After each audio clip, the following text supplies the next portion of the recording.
Hello, എന്തൊക്കെയുണ്ട് വിശേഷം? അങ്ങനെ നമ്മളെ വലിയ പെരുന്നാളൊക്കെ എത്തിയില്ലേ. അപ്പോൾ വലിയ പെരുന്നാൾ കഴിഞ്ഞാൽ പിന്നെ ബീഫിൻ്റെ ഒരു കളിയായിരിക്കും. അപ്പോൾ ഇന്നിതാ നല്ല ബീഫ് പൊള്ളിച്ച റെസിപ്പിയാണ്. നല്ല ആവി പറക്കുന്ന ബീഫ് പൊള്ളിച്ചതിൻ്റെ റെസിപ്പിയാണ്. അടിപൊളി ടേസ്റ്റാണ്. എല്ലാത്തിൻ്റെ കൂടെയും പോവുകയും ചെയ്യും. മസ്റ്റ് ട്രൈ റെസിപ്പിയാണ്. എല്ലാവരും ട്രൈ ചെയ്ത് നോക്കണേ. അപ്പോൾ നമുക്കിങ്ങനെ ചെയ്യാൻ നോക്കാം. നമ്മുടെ ബീഫ് പൊള്ളിച്ചും ഒരു കഷ്ണം വെള്ളപ്പവും എടുത്തിട്ട് അങ്ങ് കഴിച്ചാലുണ്ടല്ലോ എന്താ ടേസ്റ്റ് എന്നറിയാം. അടിപൊളി ടേസ്റ്റാണ്. മസ്റ്റ് ട്രൈ ആണ്. എല്ലാവരും ഉണ്ടാക്കി വെക്കണേ.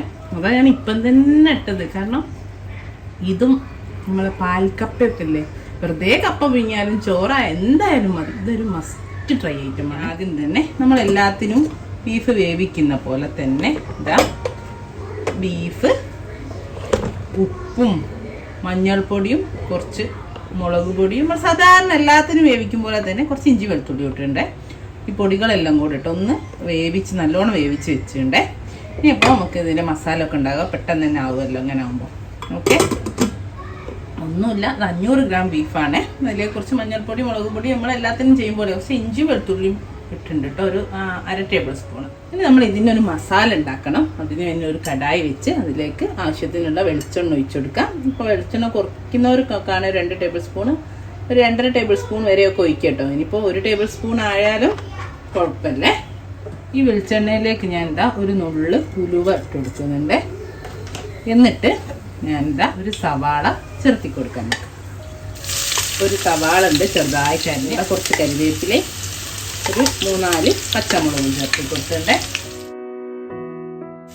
സവാള ഒന്ന് നന്നായിട്ട് വഴറ്റി വരണം. പക്ഷെ ഒന്ന് വഴന്ന് വന്നിട്ട് സവാള ഒന്ന് വഴന്ന് വരുന്ന സമയത്ത് നമുക്കിതാ ഒരു 10 ചെറിയുള്ളി, ഓക്കെ, ഏകദേശം ഒരു അരക്കപ്പിൻ്റെ എടുത്തിട്ടുണ്ട്. അപ്പോൾ ഇപ്പോൾ നിങ്ങളടുത്ത് ചെറിയുള്ളി ഇല്ല എങ്കിൽ ഒരു 500 ബീഫല്ല നമ്മൾ എടുക്കുന്നത്, അതിനൊരു 1.5 വലിയ ഉള്ളി, അതായത് സവാള എടുത്തോളൂ കേട്ടോ. ഞാൻ ഇപ്പോൾ ഒരു അരക്കപ്പ് ചെറിയുള്ളി അരിഞ്ഞത് അരക്കപ്പ്, അതായത് 10 ചെറിയുള്ളി ഇത്രയേ ഉള്ളൂ. അതും ഒരു സവാളയാണ് എടുത്ത് നന്നായിട്ട് വഴറ്റിയെടുക്കണേ. അപ്പം നമ്മൾ ഉള്ളി അവിടുന്ന് നന്നായിട്ട് വഴറ്റിയെടുക്കുന്നുണ്ട്. ആ സമയത്ത് ഞാനൊരു 1/4 കപ്പ് തേങ്ങാപ്പാൽ, നല്ല കട്ടിയുള്ള തേങ്ങാപ്പാൽ എടുത്ത് വെച്ചിട്ടുണ്ട്. തേങ്ങാപ്പാലിലേക്ക് 1 ടേബിൾ സ്പൂണ് വെളിച്ചെണ്ണയും കൂടെ ചേർത്തിട്ട് നമുക്ക് നന്നായിട്ടൊന്ന് മിക്സ് ചെയ്തിട്ട് ഇവിടെ മാറ്റിക്കാം. ഈ വെളിച്ചെണ്ണയും തേങ്ങാപ്പാലും കൂടി ചേർന്ന് നല്ലൊരു നമ്മളൊരു വെർജിൻ കോക്കനട്ട് ഓയിലില്ലേ, നമ്മൾ തേങ്ങാപ്പാലിൽ ഉണ്ടാക്കുന്ന വെളിച്ചെണ്ണ, അതിൻ്റെ ഒരു ഫ്ലേവറൊക്കെ ടേസ്റ്റ് വരാൻ വേണ്ടിയിട്ടാണ് നമ്മളിവിടെ മാറ്റിയേക്കാം. നമുക്ക് ലാസ്റ്റിലേക്ക് വേണ്ടിയതാണ്, അത് പൊള്ളിക്കുന്ന സമയത്ത് വേണ്ടിയതാണ്. പക്ഷെ അത് ആദ്യം അങ്ങ് മിക്സ് ചെയ്ത് വെക്കുകയാണ്. ഓക്കെ, അപ്പോൾ നമ്മൾ ഉള്ളിയൊക്കെ നന്നായിട്ട് വയന്ന് നല്ല കളറൊക്കെ മാറി തുടങ്ങിയിട്ട് മൊരിഞ്ഞ പോലെ ആയിട്ട് ആ ഒരു സമയത്ത് ഞാൻ 1/2 ടേബിൾ സ്പൂൺ ഇഞ്ചി വെളുത്തുള്ളി ചേർത്തിയതാണ്. 1/2 ടേബിൾ സ്പൂണ് ഞാൻ മൊത്തത്തിൽ 1 ടേബിൾ സ്പൂണ്, അതിൻ്റെ 1/2 ടേബിൾ സ്പൂണ് ഞാൻ ഇഞ്ചി വെളുത്തുള്ളി നമ്മൾ ബീഫ് വേവിക്കുമ്പോൾ ചേർത്തിട്ടുണ്ട്. അപ്പോൾ അത്രയും മതി. ഓക്കെ, അതിൻ്റെ ആ പച്ചമണം മാറുന്ന വരെ ഒന്നുകൂടെ ഒന്ന് വഴറ്റിയെടുക്കുക. തീ നന്നായി കുറച്ചോളൂ, അല്ലേ ഉള്ളി കരിഞ്ഞേ. ഇനി നമുക്കിതിലേക്ക് കുറച്ച് പൊടികളൊക്കെ ചേർക്കാം. ഞാൻ തീ ഓഫ് ചെയ്തിട്ടോ എന്നിട്ടാണ് ഈ പൊടി ചേർക്കുന്നത്. ഞാൻ 1 ടീസ്പൂണ് കാശ്മീരി മുളക് പൊടി ചേർത്തിയാണ്. കാരണം ഞാൻ 1 ടീസ്പൂണ് നല്ല എരിവുള്ള മുളക് പൊടി നേരത്തെ ചേർത്തിട്ടുണ്ടായിരുന്നു, അതും കണക്കിലെടുക്കണേ. 1 ടീസ്പൂണ് നോർമൽ എരിവുള്ള മുളക് പൊടിയും. അപ്പം മൊത്തത്തിൽ 1 ടേബിൾ സ്പൂണാണ് ചേർക്കുന്നത് നമ്മൾ. ഇപ്പോൾ 2 ടീസ്പൂൺ ചേർത്തു, നേരത്തെ 1 ടീസ്പൂണും ചേർത്തു. ഓക്കെ, മുളക് കരിഞ്ഞു പോകുന്നതിന് ഞാനൊന്ന് മിക്സ് ചെയ്ത് കൊടുക്കട്ടെ. ഇനിതാ 1 ടീസ്പൂണ് കുരുമുളക് പൊടി, നേരത്തെ 1 ടീസ്പൂണ് കുരുമുളക് പൊടി ചേർത്തുണ്ട്. മഞ്ഞൾപ്പൊടി ഞാൻ നേരത്തെ ചേർത്തിയോണ്ട് ഇനിയിപ്പോൾ ചേർക്കുന്നില്ല. ഓക്കെ, പിന്നെ ഒരു 1/4 ടീസ്പൂണ് നമ്മളെ ഗരം മസാല ഒക്കെ ചേർത്ത് നന്നായിട്ടൊന്ന് മിക്സ് ചെയ്ത് കൊടുക്കണേ. അതുകൊണ്ട് മല്ലിപ്പൊടിയും നേരത്തെ ഒരു 1/2 ടേബിൾ സ്പൂൺ ചേർത്തിട്ടുണ്ട്, അതുകൊണ്ട് ഞാൻ പിന്നെ ചേർക്കുന്നില്ല കേട്ടോ. ബീഫിലുണ്ട്, ഇത്രയും മതി, 500 ഗ്രാം ബീഫല്ലേ ഉള്ളൂ. അപ്പോൾ പൊടി അതിനനുസരിച്ച് നിങ്ങൾ നിങ്ങൾ എരിവിനൊക്കെ അനുസരിച്ച് ചേർത്തി കൊടുത്താൽ മതിയേ.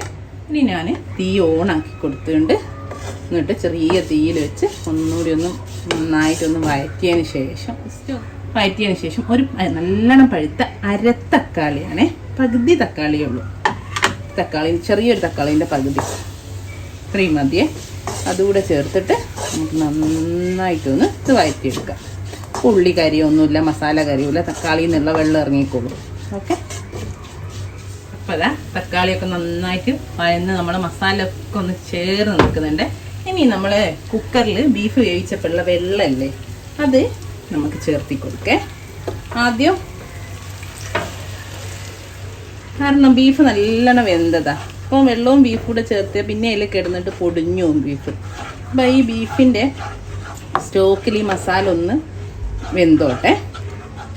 കണ്ടോ മസാല നന്നായിട്ട്, അപ്പം പിന്നെ ബീഫ് കൂടെ ചേർക്കുമ്പോൾ നന്നായിട്ട് പിടിക്കും. ഓക്കെ, ഇപ്പം കണ്ടോ നമ്മുടെ ആ ബീഫിൻ്റെ വെള്ളമൊക്കെ മസാലയ്ക്ക് ചേർന്ന് നന്നായിട്ട് കുറുകി വന്നിട്ടുണ്ട്. കണ്ടോ എന്ത് ടേസ്റ്റാണെന്നറിയാം. ഞാനിപ്പോൾ ഇത് വയൽ വെച്ചിട്ട് നല്ല ടേസ്റ്റ്. ആ ബീഫിൻ്റെ സ്റ്റോക്കിൽ വേറെ ഒന്നും ചെയ്യണ്ട, ഇങ്ങനെ തന്നെ കഴിക്കുക. ഇനിയാണ് ഇതിലേക്ക് നമ്മൾ ബീഫ് ഇട്ട് കൊടുക്കും. എന്നിട്ട് ഈ മസാലയായിട്ടൊന്ന് നന്നായിട്ട് യോജിപ്പിച്ചു. ഇനി നമ്മൾ നേരത്തെ എടുത്ത് വെച്ച തേങ്ങാപ്പാലില്ലേ, തേങ്ങാപ്പാലിന് ഒരു പകുതി, 1/4 കപ്പിൻ്റെ പകുതി ചേർത്ത് കൊടുക്കുക, പകുതി പിന്നെ ചേർക്കേ. എന്നിട്ട് ഇതുമായിട്ടൊന്നും കൂടെ തേങ്ങാപ്പാൽ ചേർത്തിട്ട്, തേങ്ങാപ്പാൽ വെളിച്ചെണ്ണയല്ലേ, ഒന്ന് ചേർത്തിട്ട് ഒന്നുകൂടി ഒന്ന് കുറുക്കിയെടുക്കുക. ഞാൻ ഇതാ ഒരു 2 ടേബിൾ സ്പൂണിൻ്റെ അടുത്തേ മാറ്റി വെച്ചില്ലേ, നമുക്ക് ലാസ്റ്റ് ആവശ്യം. അപ്പോൾ അതാ തേങ്ങാപ്പാൽ ഒഴിച്ചിട്ട് ഒന്ന് കുറുകി വന്നുകൊണ്ട് ഇനി നമുക്ക് തീ ഓഫ് ചെയ്യാം. ഇനി നമുക്ക് ഇത് പൊള്ളിച്ചെടുക്കാം. ഓക്കെ, ഇനി ഇതാ ഞാൻ 2 വാഴൻ്റെ ഇല നന്നായിട്ട് വാട്ടിയെടുത്ത് വെച്ചിട്ടുണ്ട്. നടുവിൽ ഞാൻ പൊട്ടിപ്പോകുന്നതിന് ഒന്നുകൂടെ വെച്ചിട്ടുണ്ട്. എന്നിട്ട് നമ്മളെ പൊന്നിച്ച ബീഫ് റോസ്റ്റില്ലേ, ഇത് ഇങ്ങനെ തന്നെ കഴിക്കാൻ ഭയങ്കര ടേസ്റ്റ് കേട്ടോ. പൊള്ളിക്കേണ്ടൊന്നും ആവശ്യമില്ല, നിങ്ങൾ ഇങ്ങനെ ഒന്ന് ആക്കി വെക്കാണ്ട് അടിപൊളി ടേസ്റ്റാണ്. അപ്പം നമ്മൾ പൊള്ളിച്ചതാണല്ലോ, റോസ്റ്റൊക്കെ നമ്മൾ കുറേ ചെയ്തതാണല്ലോ. അപ്പോൾ പൊള്ളിച്ച് കാണിച്ചു തരാം. പെരുന്നാളിന് ബീഫ് കിട്ടുന്ന സമയത്തും അല്ലാതെയും ബീഫ് കിട്ടുമ്പോൾ ഒക്കെ ട്രൈ ചെയ്ത് നോക്കണേ. മസ്റ്റ് ട്രൈ റെസിപ്പിയാണേ. നമുക്കിതാ ഒരു കരിവേപ്പില വെച്ചെടുക്കാം. ഞാൻ 2 തക്കാളി സ്ലൈസ് ചെയ്തിട്ടുണ്ട്, 2 സ്ലൈസ് തക്കാളി, തക്കാളിമൊന്ന് അത് വെച്ചെടുക്കാം. പിന്നെ ഇത്തിരി മല്ലിയില ഇട്ട് കൊടുക്കാം. മല്ലിയില നിർബന്ധമൊന്നുമില്ല കേട്ടോ, അത് രസമല്ലേ, ഇത്തിരി മതി കേട്ടോ. പിന്നെ നമ്മളെ തേങ്ങാപ്പാലില്ലേ, നേരത്തെ കുറച്ച് ഞാൻ പറഞ്ഞില്ലേ മാറ്റി വെച്ചത്, അത് കുറച്ച് ഒഴിച്ചു കൊടുക്കാം. കുറച്ച് മതി, ബാക്കി നമ്മൾ ചേർത്തല്ലേ, 1 ടേബിൾ സ്പൂണൊക്കെ മതിയാവും. ഓക്കെ, അപ്പോൾ എരിവൊക്കെ കൂടുതലുണ്ടെന്ന് തോന്നുകയാണെങ്കിൽ നിങ്ങൾ കുറച്ചുകൂടെ ഒഴിച്ചോളൂ. അതൊക്കെ നമുക്ക് നോക്കിയിട്ട് ചെയ്യാവുന്നതേ ഉള്ളൂ. അതേപോലെ ഇനി ഒരു നുള്ള് ഗരം മസാല, ഒരു നുള്ള് കേട്ടോ, ഇത്രയും ചേർക്കാകയും, ഇത്രയും ഒരു മണത്തിന് മാത്രം ചേർക്കാം. എന്നിട്ട് ഇത് നന്നായിട്ട് നമുക്ക് പൊതിഞ്ഞെടുക്കാം. ഓക്കെ, അപ്പോൾ ഇതാ കെട്ടിയൊക്കെ വെച്ചിട്ട് ഇനി നമുക്കിത് പൊള്ളിച്ചെടുക്കാം. ഇനി ഇതാ ഞാനൊരു ഗ്രില്ലിങ് പാനാണ് വെച്ചത്. നിങ്ങൾക്ക് നമ്മൾ പത്തിരിയോ ദോശയോ വെച്ചുകൊടുത്താൽ പത്തിരി കല്ലായാലും മതിയെ, ഇരുമ്പിൻ്റെ ആണെങ്കിൽ കുറച്ചുകൂടെ നല്ലത്. അപ്പം ഞാൻ ഇതിൽ കുറച്ച് വെളിച്ചെണ്ണ ഒഴിച്ചു കൊടുക്കട്ടെ, കുറച്ച് മതി കേട്ടോ. ഇനി നമ്മുടെ ബീഫിൻ്റെ പൊതി ഇങ്ങ് വെച്ച് കൊടുക്കുക. ആയി വരട്ടെ, ഒരു 10 മിനിറ്റ് ഒരു ഭാഗം, 10 മിനിറ്റ് ഒരു ഭാഗം നന്നായിട്ട് പൊള്ളിച്ചെടുക്കുക. അപ്പോൾ അതാ നമ്മുടെ ബീഫ് പൊള്ളിച്ച് ഇവിടെ റെഡി ആയിക്കൊണ്ടിരിക്കുന്നത്. ഞാൻ തിരിച്ചിട്ടിരുന്നു, ഇനി ഒന്നുകൂടി മറ്റേ ഭാഗം കൂടെ ആയാൽ റെഡിയാണ്. ഇത് തീ ഓഫ് ചെയ്തിട്ട് ഒരു 10 മിനിറ്റ് അല്ലെങ്കിൽ ഒരു 15 മിനിറ്റ് അങ്ങനെ തന്നെ ഇലയിൽ വെച്ചിട്ടേ തുറന്നിട്ട് കഴിക്കാറുണ്ട്. അപ്പോഴാണ് ആ കറക്റ്റ് ഫ്ലേവറൊക്കെ ഇറങ്ങി ആ ഒരു ബാലൻസ് ആയിട്ട് അടിപൊളി ടേസ്റ്റ് ഉണ്ടാവുള്ളൂ. അപ്പോൾ ഓക്കെ, ഇത് കാണാം, നിങ്ങളെല്ലാവരും ട്രൈ ചെയ്ത് നോക്കണം. നമ്മളെ പാൽക്കപ്പ, പൊറാട്ട എന്തിൻ്റെ കൂടെ, നമ്മളെ പഴംപൊരി ആയാലും കൂടെ അടിപൊളി ടേസ്റ്റാണ്. മസ്റ്റ് ട്രൈ റെസിപ്പിയാണ്. തുറന്നിട്ട് ഞാൻ കാണിച്ചു തരാം. ഇൻഷാ അല്ലാഹ് നല്ലൊരു വീഡിയോ നമുക്ക് വീണ്ടും കാണാം. Thank you.